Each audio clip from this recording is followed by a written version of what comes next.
What's good, YouTube? You already know, Big Flacco with a convict's perspective, and I'm smashing, dashing, sliding on through with a little bit of energy.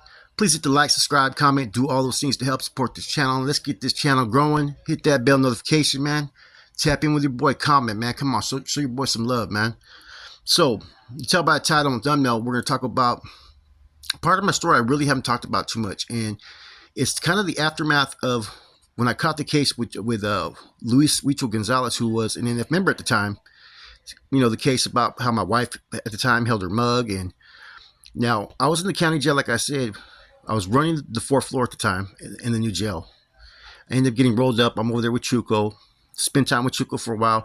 We get word that Huicho's no good. I get a kite from Huicho, right? I got to start from there. I think I've repeated this before, but I'm going to repeat it again. I get a kite from Chuco for me to take out there to give to Wedo, and that's to go to Charlie Campa, right, regarding their regiment at the time. And Chuco wanted me to go plug in with them, but I told him I'm already under Salinas. So it kind of got short-stopped. So I'm taking that kite out. In addition, I'm taking another kite out.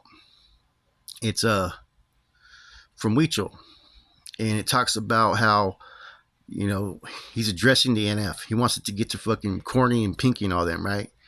And then Chuco told me to go ahead and read it. And so I read it, and I was like, fuck. Huicho's telling the NF that he promised to give them $25,000 by December 24th, 2003, or declare him the enemy, right? And he said, he further went into that he was riding a female, and that this female told him that San Quentin is saying that he's no good, because that the chick heard it from an individual named Junior Rojas, right? Shouts out to Junior Rojas. So Huicho's pissed off about that. Like, why is his status being given to regular Norteños for he should be got the NF way, which means basically if you're gonna kill him, you're gonna kill him, right? So I take that kite out. I know that's not gonna go nowhere. I'm just gonna forward it when I get out. And so I'm out there with no expectations for the function, because I don't know how long I'm gonna be out there. So I get out there, I touch base, right? And I drop off the kite to this regiment. I go talk to the other brother. There was another brother that was running a whole other regiment out there in San Jose, who was my close homeboy. I tap in with him. I tell him to forward this for me. And then I was kind of remaining kind of idle out there. I wasn't doing too much, right? And that's when I got the call from Boxer. I tapped in with Boxer for about 2 or 3 months when I was out there. Helped him with some resources. We went and got at that dude Smiley Sanchez, and the what he says we were there for and getting at him is not correct, but it's just a minor error. We were there because the dude Smiley was telling people he was NF out there in the streets, and Kojak and D had got at me, and those were dudes that worked under me when I was with Salinas. So I put those dudes back in contact with Boxer, and you know, like I said, I gave him some resources to help get things going. I didn't know how long I was going to be out there, so because I had my court hearing, I was trying to postpone it. I was only out for about 2 months. And so my attorney, I'm not expecting to go to, I barely get into this program, right, in SLE where I'm going to live at, right? And 2 days before my fucking, my Romero hearing, I thought we were going to postpone it. The judge wouldn't let us postpone it. So I'm like dressed in leather clothes. And man, now Romero motion is a little bit different, right? Now it's for sentencing. And you're trying to see if you can get the judge to use his discretion to strike one of your strikes in your sentencing. And so you present why they should. And so what ends up happening, they put people on the stand. They put me on the stand. They put, I think, my wife at the time on the stand. But when they put me on the stand, the attorney pretty much fucking railroaded me, right? My own attorney at the time blindsided me and brought up the fact that I was a validated Northern Structure member. And the reason why he thought that was a good idea was to justify why I couldn't do any of the programs while I was in the county jail. Because at the time, the 5th floor was where all the drug programs were at. So I'm on the fucking witness stand. I shit you not. And I'm looking at this dude like I'm ready to kill him. Like, what the fuck are you doing? He says, are you a member of the Northern Structure? And I said, no. I said, what's the Northern Structure? He goes, well, it says that you're validated, this and that, right? And I'm like, well, that's what they say. I go, I don't know nothing about no structure. And then he asks me, isn't their motto blood in, blood out? I shit you not. asked me straight up, isn't it blood in, blood out? And I was like, oh my fucking God, man. And the DA had a field day. They went and fucking attacked me, man. And I was trying to avoid all the questions. I was deflecting them. I was like, I don't know nothing about no structure. I'm just from Northern California, and I kick back with people who are also from Northern California. I don't know nothing about no labels or titles. And the judge wasn't really too impressed as far as like, he pretty much could tell that I was fucking taken aback by it. Like, I was not expecting it. And I wasn't expecting to get sentenced that day either, though. And the attorney was really like, hopeful. So next thing you know, it's September fucking 16th, 2003, Mexican Independence Day. Also the day that the NF is fucking recognized as a day to pay tribute to their soldiers, right? Their guerreros, right? I get sentenced to 32 months at 80%. Bam, they snatched me up in court. Now, the fourth floor, I was already a hot boy, like I said. So rather than put me on the fourth floor or over there where Chuco was at, I don't know where he was at. I think he had already transferred out. They ended up putting me in one of those observation cells, right? Right in front of right next to me is where the guards or the sheriffs or correctional officers at the time, they have their own fucking setup, man. You know what I'm saying? So they're like right there. I got no access to nothing. I can't communicate with nobody. The chow hall for on the second floor of the old jail is right there in front of my cell. So I'm in one of those high power fucking cells where they put high power inmates and shit. Because they didn't want me to have any communication with nobody. Basically, they didn't want me talking to anybody, so they cut off all my communications because they knew who I was. So I'm like, fuck it. All right, it is what it is. Now, I paroled a long time ago. My C file hadn't been probably in the system probably for like 18 months probably by now, right? So I get transferred out 3 days later. So within 3 days before I was on the streets, now I'm already on a bus to San Quentin. And so I was taken last because I was in a high power cell, which I didn't mind. We get to San Quentin. Guess what ends up happening? They end up fucking not having my C file. So they end up putting me out there in fucking reception center. So I think they put me in West Block temporarily, man, but I'm not really telling anybody. But the time is, so I'm playing the role. I end up eventually in Donner section. At that time, Alpine section was all SNYPC. So while I get to Donner, immediately I'm contacted by the dudes as soon as they see me pull up. And guess who it is? It's Philip Sparky from Salinas, who at the time was in the county jail. And he had one of the four, on the fourth floor, he had one of the units, and he was reporting to me because I was the OA. And he was just a northern at the time. I think he got pulled as a bro, either then or on the streets, right? But he was all right, man. So he was seeking guidance from me. There was one other hermano that was there that was from Chole, and then there was two other hermanos that were there from San Jose that I knew. Smokey from South San Jose, who was in the snake pits when I was in the fourth floor and was our communication to get to Chuco. And the other individual was Baby G, Eric Zarate. Now, this is when Baby G was just a kid, man. He looked like a youngster at the time, man. Straight baby face. And Baby G was always known for having them choppers out there in the streets. So as soon as I seen Baby G, man, I was like, oh, man, what's cracking? Who's there, man? You know what I'm saying? Let me holler at you real quick, because Baby G was running around in our circles as well back in the days, around that time. Like I said, a lot of dudes that are from San Jose that are in current leadership, a lot of those dudes used to run with us out there on the streets. You know what I'm saying? And it was kind of interesting because at that time, that's when we were working under Salinas. And I was the one that was reporting everything. So all these dudes that became future C's were fucking plugged in with us at one time. Right? So I'm there, I'm talking to Baby G, and I'm letting everybody know, like, I'm only here temporarily, bro, but, you know what I'm saying, what's the situation? What's going on here? And then that's when they ran it down that there was an individual there named what's his name? Anthony or Tony from Cocoa County, who used to be a homeboy, and then he switched up and he's running wood because of his dad. And so I said, okay, well then he got to go. I said, prepare whoever's going to be the hitters and the bombers. And then I said, well, prepare at least 4 other people, strap with pieces if we have to react, because I said, you already know that they're going to react. As soon as you take off on them, they're going to react. You know what I'm saying? So, and I was telling that to Sparky. I said, make sure this is done right, bro, because I'm out here And eventually they're going to come and snatch me up because they know I'm validated. And when they do, if there's anything that's sloppy or anything that's bad that's going on here, I go, it's going to come back on me, none of you guys here. Because at that time I had more seniority over anybody that was there, and I already had established a reputation in the presence.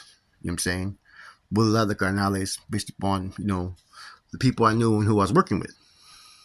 So, yeah, there was a lot of good dudes there, man. Really, really solid individuals, man.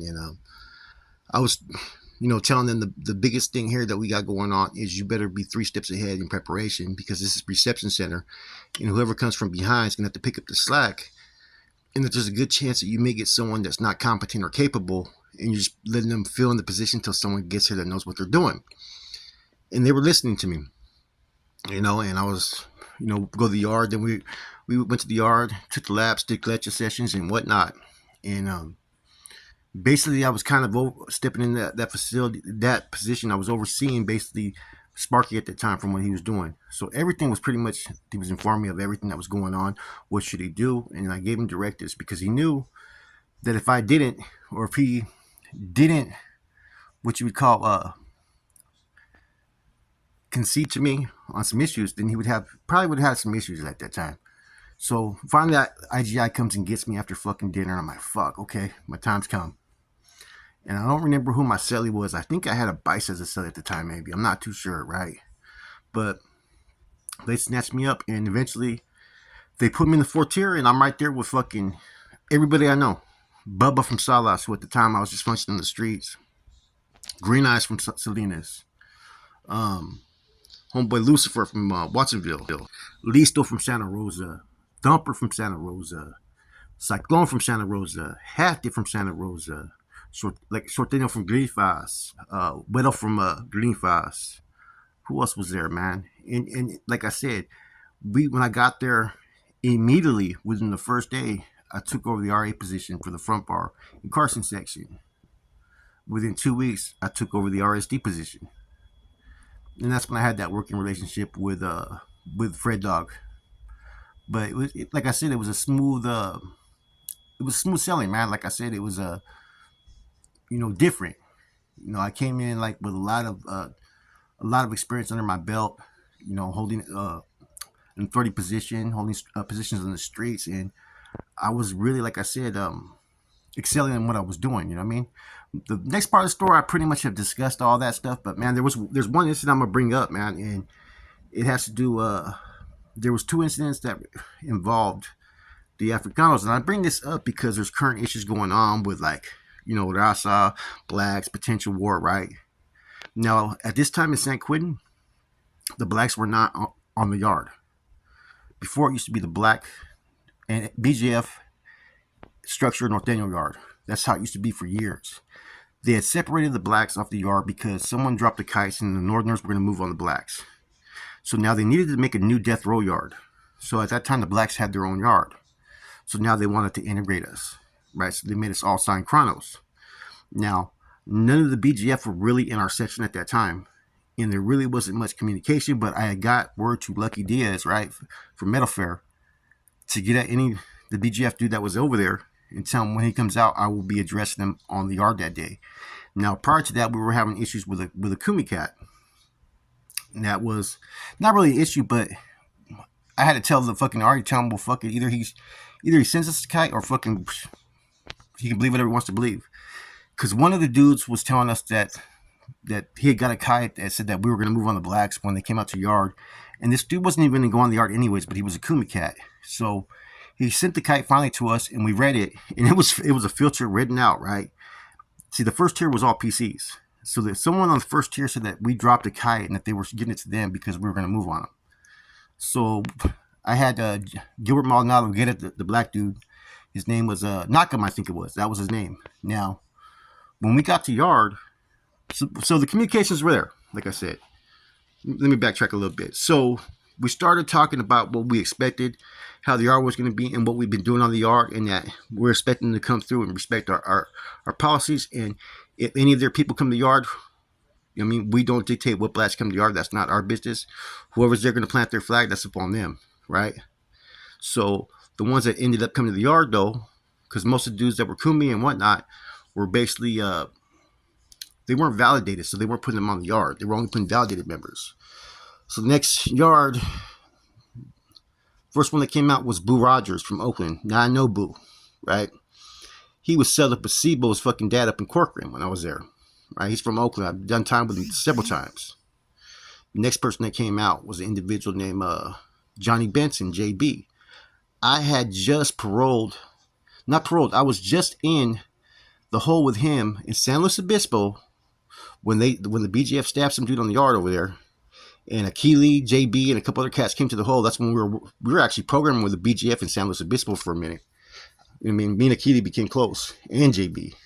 So here comes JB, right? Bam, Johnny Benson. Okay, solid. And then next you know comes this big old black dude. And so I talk. I have Lucifer as far as right there with me. And I had the other posts that were posted up. I had posts that were surrounding me, right? I wanted more qualified soldados. So I think I had Half Dead, Listo, and cats like that. Dudes that I know that are with that action, right? Because we had a couple new recruits that used to hold our post, but now it was different because we had a different race on the yard. And that's where we had the talks, the conversation, politics.